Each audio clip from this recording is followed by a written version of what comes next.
what in the world do we got going on here?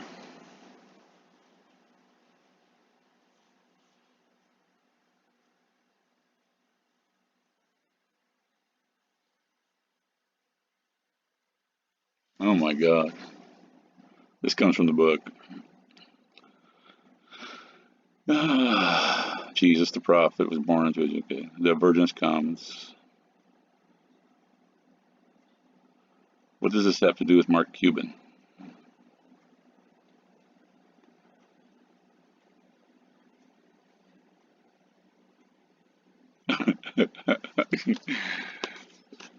Yeah, you guys been busy. We as Jews cannot believe in miracles that are attributed to Jesus. How can we believe in miracles? Yeah, I got that. This is from a lot of discussion in the book that we had, a lot of meetings. Right. Okay, well, let's move on from that one. The second Martin Luther King left the Catholic faith. Put simply, Martin Luther, the only way to salvation is through Jesus Christ. This is, oh God, this is where you guys talk about. Okay. Catholics have the Holy Trinity, part the way to heaven. No. Okay. The front to Martin Luther. And the later writings were the burning not only synagogues and murdering Jews, but also burning Catholic churches and murdering Catholics and everybody else, right? Any non-believer. Okay. And Catholic Jewish convergence. Well, I don't know if they've agreed. Yes, they diverge at the birth of Jesus Christ. And they converge at that point too. The Catholic faith is a much stronger faith. Oh, okay, I see. All right. Not that Jews have less faith in their religion. I don't know about that, but the Catholics have a structure. Yes, we do. We have a world governing party. Yeah, that was discussed again in the book. Thank you. Judaism, much like Protestant, has many different denominations with diverse views. Catholics are Catholics with one set of views. There have been spin-offs, you're right, but they're not recognized by the main church. And both faiths do not condemn non-members and have strict, and they do have strict rules for membership in the faith. Correct. All right. The Islamic Protestant. Oh yeah, I remember this talk. We got to that when we discussed. Let everybody know we discussed it in 4 major religions, and right, all the 4 religions have one convergence point, and that was with Abraham. After Abraham, you see the split. You have the Muhammad, you have Jesus, then you have Martin Luther. Okay. Yes, that's not. See, depend. And all you got to look at this when it says Islam. This is like we call them radical, but Islamic religion. An infidel needs to convert or die. That goes way back. They would require people, even the Romans, right? They can require Christians either convert to their pagan gods or die, right? Yeah. So this has been an ongoing thing. Oh, okay. All right. Yes, I am from Missouri, and my thing was that Catholic and Judaism are show me religions. Explain that. You have to make an overt act. In other words, you have to go to classes, you have to study, you have to, I don't know if you have to be bar mitzvahed to be a Jew, but I think you guys can talk about that later on. I'm telling you about, yeah, you have the catechemic classes and all that and everything to become a Catholic. It's a long and arduous process, but it shows that you're willing to learn about the faith, you're willing to be invested in the faith. Islam and Protestantism show up religions. Well, yeah, at a Protestant church, you just go in and sit down, and if you want to be saved, they'll ask you, you can stand up there and be baptized, right? We did go to the mosque and walked in and didn't know what the heck we were doing, right? Took our shoes off, sat down, and they were praying, and we were just observing, and nobody said anything to us. They looked at us kind of funny, but, they didn't say anything to us, so, right. And there was a very diverse group of people at that mosque, both of those mosques. Okay, the ongoing war. Oh, okay, what are we talking about here?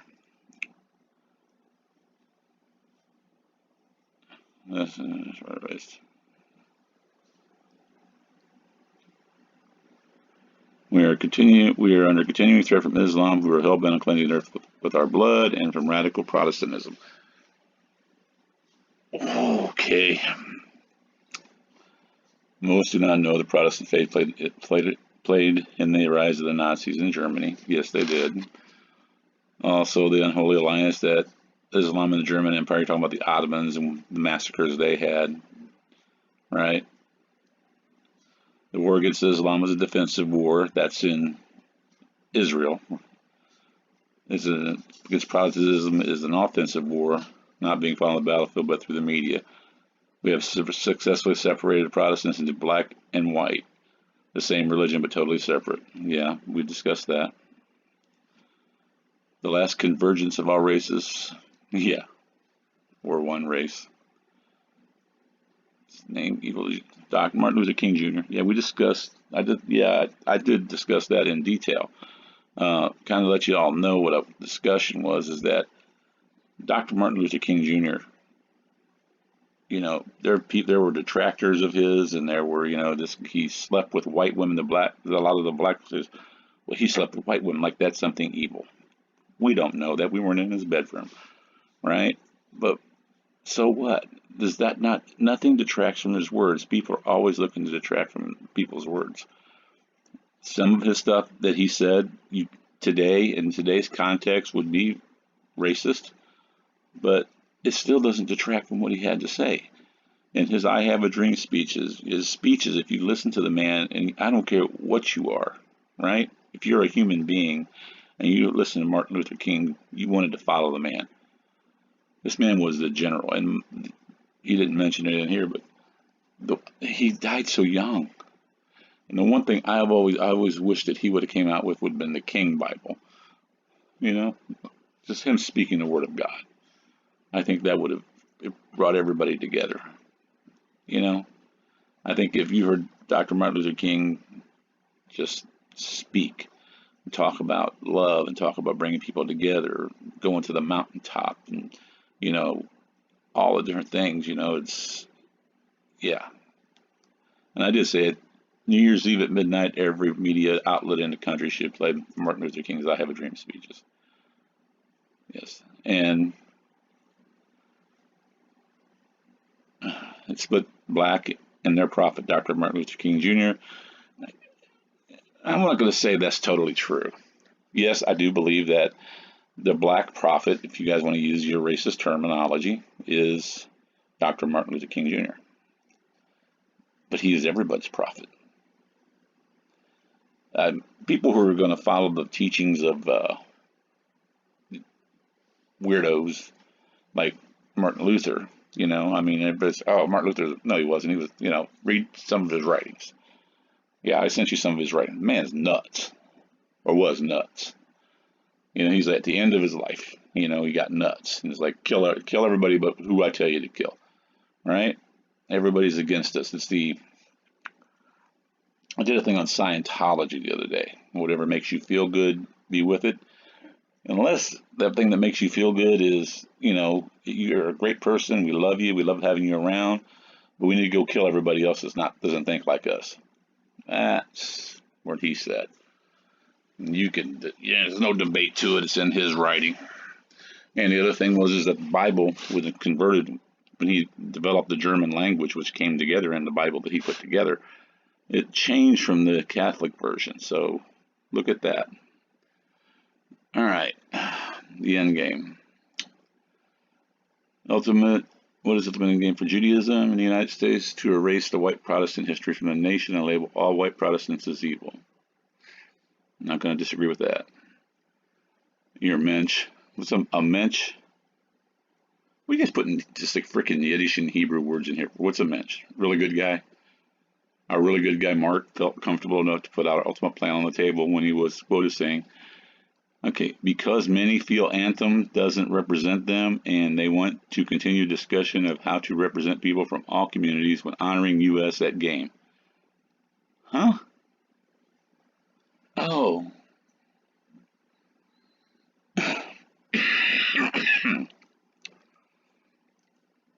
Oh, that's true. It's a tribute to Protestant America and not to diverse America. That's okay. You put it in there. Yeah, that's stupid when you try to bring it up before. And then how else can we keep the anti-Protestant anti-white Protestant hatred going? Everything before the last convergence is evil. So you're talking about before Martin Luther King. White people are inherently evil.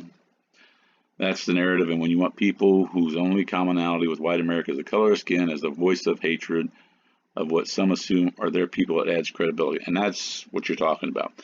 When your boy Max Kellerman gets up there and talks about the evil of white people, or Skip Bayless talks about how evil white people are, right? Greenberg talks about how evil white people are.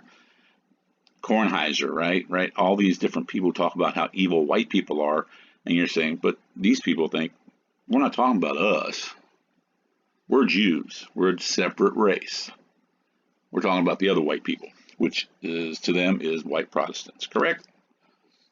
Oh yeah, you guys are easy.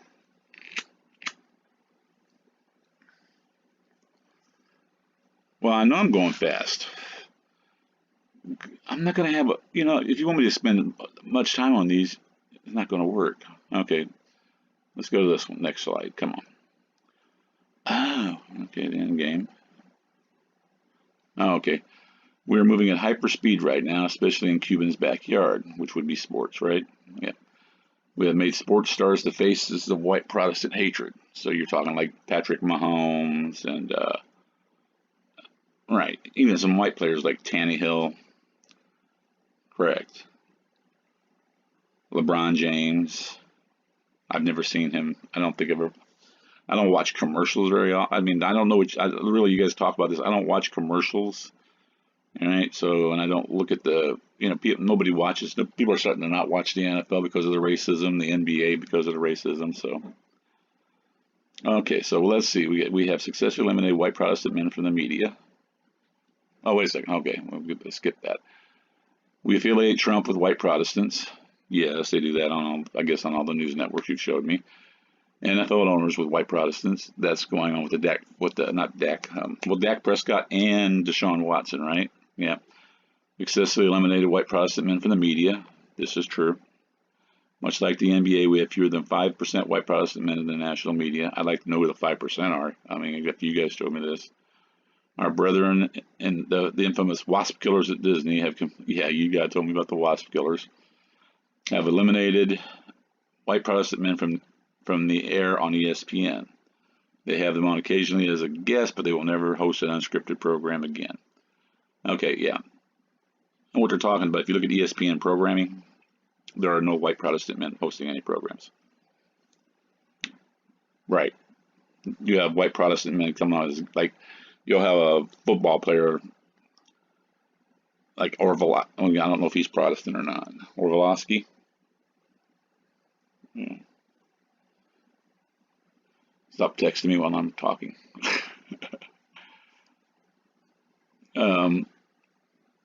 Right, and yeah, the occasional.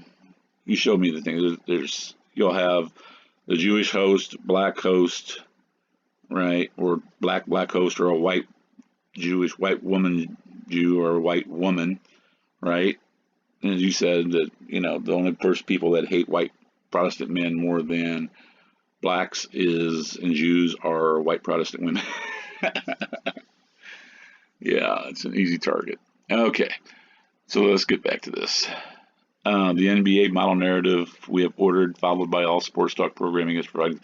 Okay, what you're talking about is that you keep showing me on these NFL programs. You send me these clips of. They keep talking about, well, when they need to follow the NBA model, the NBA model, the NBA model. And you said the NBA model, okay, the talk amongst our most racist football players, coaches, and staff is getting the NFL below 5% white. Could take a few years, but we are well on our way. So, wow, I don't think you could ever get the NFL below 5%, but,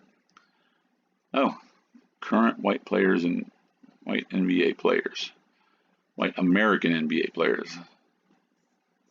Man, there's a lot of zeros up there. Okay. 4.62%, under 5%.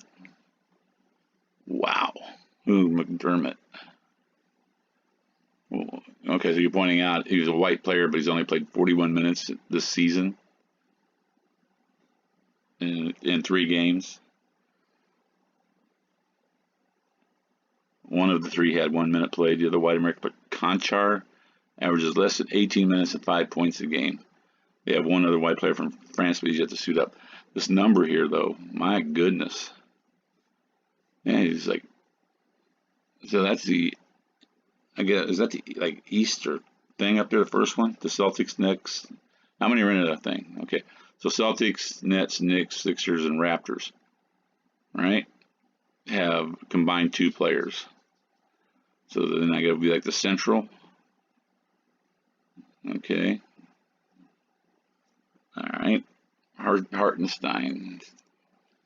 Oh, that comes from the NBA thing we did with the well, they're talking about the 25% minority standard. There's something that they were doing where they were doing a contest or something at the Charlotte Hornets, and you guys showed me that. We didn't do it. I just saw your preview of it.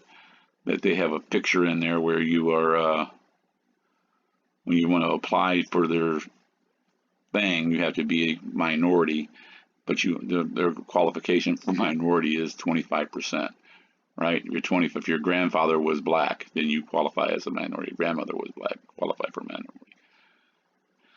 If 2 combined, right? So I just don't know how they would figure that out. So, okay, nah, right. So why you guys always bring it back to Patrick Mahomes? Okay, Patrick Mahomes is 35% black. His baby's going to be around 18% black. So according to the NBA NFL model, his child cannot be considered black. His child is white because he doesn't qualify to be a minority. Yeah, we tried that. You tried that with Tiger Woods, right? Tiger Woods is mostly Asian, and you can count Asians as a minority too. Okay. Speaking of that, let's look at this. Okay, so in your West Coast Trailblazers, so the Jazz, the original Cracker Box has zero white players. Warriors have 0 white players. Clippers have 1. Lakers have 1. Suns, Kings, Mavs. There's your boy Cuban doesn't have any white players on his team. 1 white American player in the state of Texas. Oh, that's not racism, is it? Oh my goodness gracious me. Okay, so they want to get the NFL down where the NFL would have like 0, get to 5%, less than 5%. You would have that'd be an average of like what? 10% would be 5. 5% would be 2.5. So that would be an average of like 2 to 3 players on every. If you had them on every team, you have 2 to 3 white players. That would be what, and you got a lot of black players that really want to move that way, and that's why you're pushing the NBA model to the NFL, right? To get the white American players down below 5%. I got you. Okay, American basketball will cease to be diverse within 5 years thanks to Nike and the state of California. Oh, Nike Under Armour this sports. Okay, well, this is something that we did before, and you talked about it in the book. It's that Nike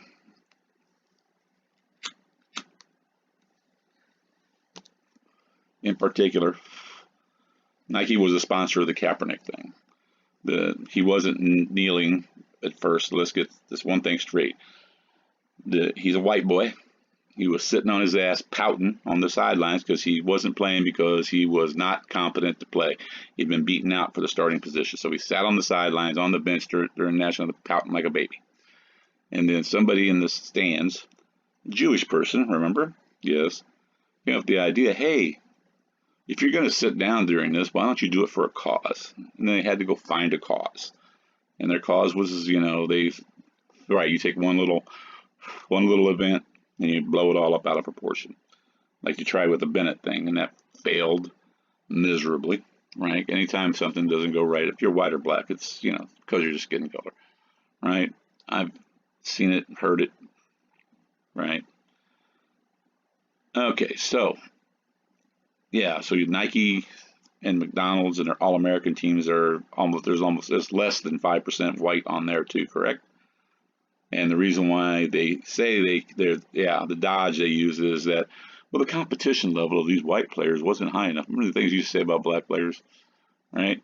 Well, the competition level in some of these black communities isn't as structured as they are in the white community, so they can't catch up and learn things as good as the white players can. Yeah, yeah, it's the same thing. It's discrimination, right? Competition level because they're white. Yeah, the California law. We did a whole section on that in the book. Does not include a diversity clause that mentions economic diversity. Okay, there's no in the California law says that you have to pay players. There's no saying, hey, look, you can't just pay all the good black players. You got to spread this out, right? Correct. Because there might be poor white players too that can't afford it. But if you're going to restrict it to black players, then you need to have some diversity. You got to say, look, it's got to be equal numbers, or it's got to be, based on population. But then you would have to include the Hispanics on your basketball team, which should be that part of it, right? Right. Yeah. Talk about, there are a lot of white players that come from economically compromised backgrounds. They are to be left out. And this is going to lead to the great reverse lawsuits. Oh, did you bring that up in here? All right, next page. Okay. Now that the white American players are the oppressed minority in that business, they will be allowed to sue for damages. The legal participants are drooling, as you guys are, to get in your brethren's pockets. Oh, wow, you did put in, they have these towers of David, what they call them, which means that they've taken years to put all these bricks in place, and now there's solid towers of David, which they can be broken down in the media and in sports. But then what they're saying is the same Jewish attorneys say now, well, there's some deep pockets over there that need picking, correct? You start suing Facebook. Why can you sue Facebook? Because Facebook randomly discriminated against the things that they took down they considered offensive were white Protestants and white people. So they discriminated against white people. They did not take down any discriminatory things from women, blacks, Hispanics, Jews, right? Exactly. They discriminated. That's discrimination. Twitter, same thing, discrimination. YouTube, they shadow ban people, discrimination. Oh, yeah.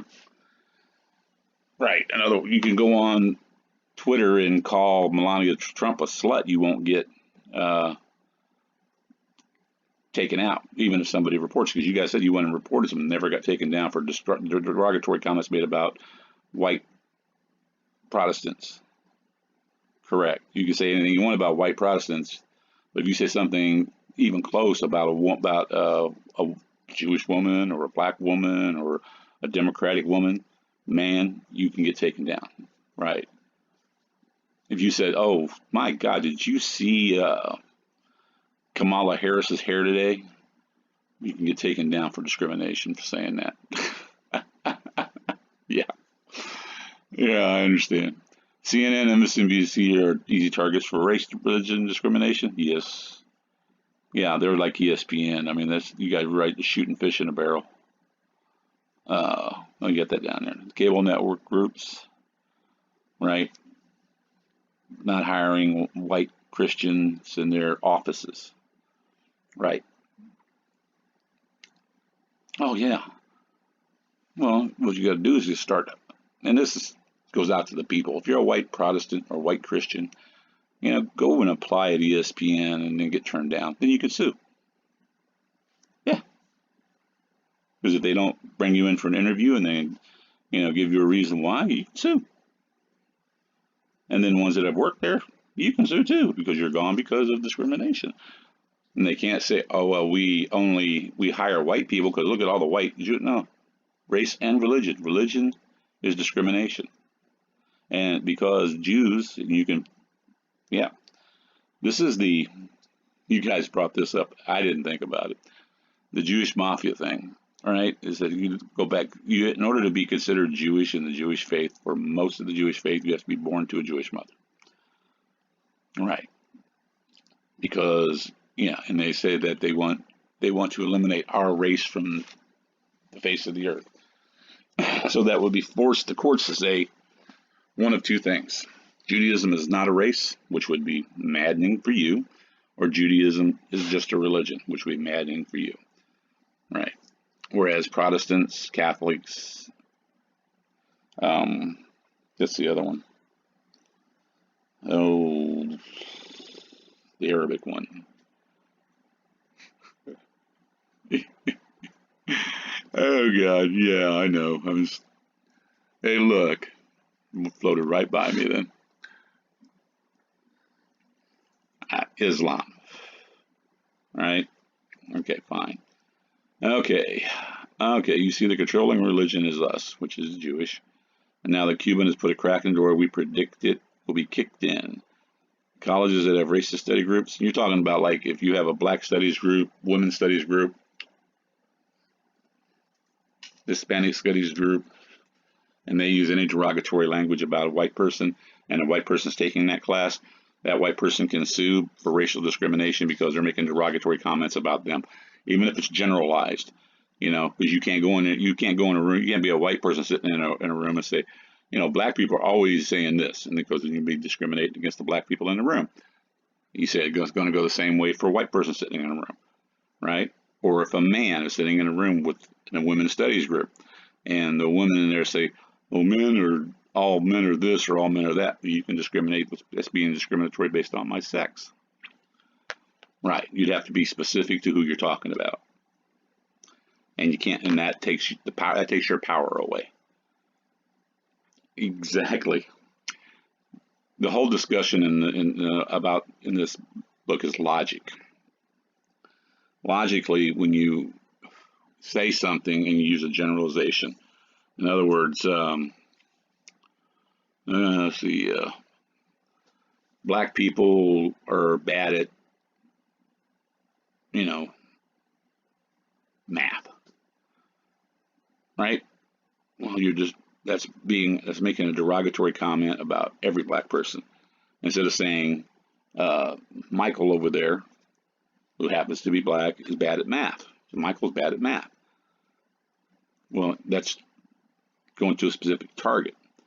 Or saying, this guy is a racist. To say, oh, Ryan, the racist Clark on TV, on ESPN, right? Well, you guys nicknamed him Ryan the racist for a reason, because he makes derogatory comments, generalizations about white people all the time. Yeah, no doubt about it. Okay, so you can say when he says something bad about white people be crazy, or like, so who are you talking about? Are you saying all white people are crazy? Why are you making such a derogatory, generalized racist comment? So you're just straight racist? You don't like white people at all? Well, I'm not saying that about you. Oh, no, you are, because I'm white, dude. I know. Same thing goes for, the one you got, the tricky one was Max Kellerman, who makes derogatory comments about white people all the time. And they say, well, he's white. No, he's not. He's Jewish. Big difference. Jews do not consider themselves white. They consider themselves Jewish. They're not white race, they're Jewish race. Got it. Okay. HBCU, historic black colleges and universities. Okay. Yeah. So yeah, white students should be encouraged, white Protestant students to be encouraged to apply at HBCUs, and if they get turned down, sue them for racial discrimination. Then if they're walking on campus, somebody says, hey, white boy, yeah, that student should be kicked off campus for racial discrimination. Go into a class and they say white people, racial discrimination, right? So when they go in there, they're going to be forced to, if they're going to talk about a certain thing, right? Not a race, they need to talk about specific people and not generalize. And that would just take the power out of every argument. And this is what I pointed out to you guys, and you guys really got mad at me. And I think finally, yeah, and it was a Harvard professor that got so mad at me. Right. former Harvard. Well, it's still there. But yeah, when I took down that argument, right, when they about the generalizations, and he says, well, what did he say? White people think black people are stupid. I said, did you consider me white? He goes, yeah. I said, I don't think black people are stupid. Well, I wasn't talking about you. I said, who are you talking about? White people. I said, I'm white. Who are you talking about? Give me the names. He said, I don't have names. It's just a. I said, so what you're saying is you're using a generalization as to make a racist point. And he got really mad at me. And yeah, when you take the ability to generalize away from people, their argument falls flat on his face. Exactly. Yeah, you can't. Yeah. Like he did. He said, oh yeah, that was one of the comments too. He said, well, we have what's called white privilege. Explain that to me. He said, this when white people. I said, who? He said, wait. I said, who? He said, I want specific names. Didn't have any. And he came up with a couple of examples, Yeah, he's a judge now, or was a judge, or whatever it was. Yeah, he just fell flat on his face and got mad. Yeah, he's been back. Okay. Talk about that. And you said it's fish in a barrel. So yeah, we're running over 20 minutes. This thing should have taken, I'm sure it took you guys more than this long to write all this crap down. Is there anything else? No. Okay, no. Back to something else. All right. So the gist of it is when Mark Cuban says that the national anthem, American flag, and all those things are symbolisms of white Protestant America and not what America looks like, and when he says it doesn't work with the people here, right? Doesn't represent the people here. He's talking about he doesn't consider himself a white guy. He considers himself a Jew, first and foremost, as a separate race.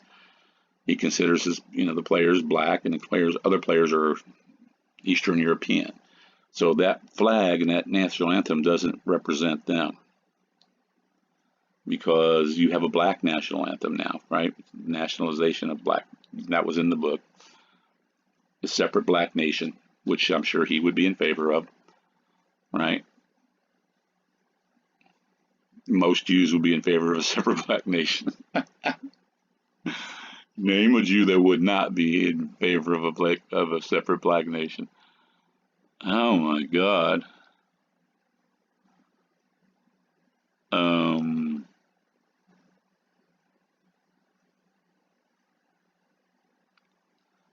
I cannot think of one that would not welcome a separate black nation. Name a black person that doesn't want a separate black nation.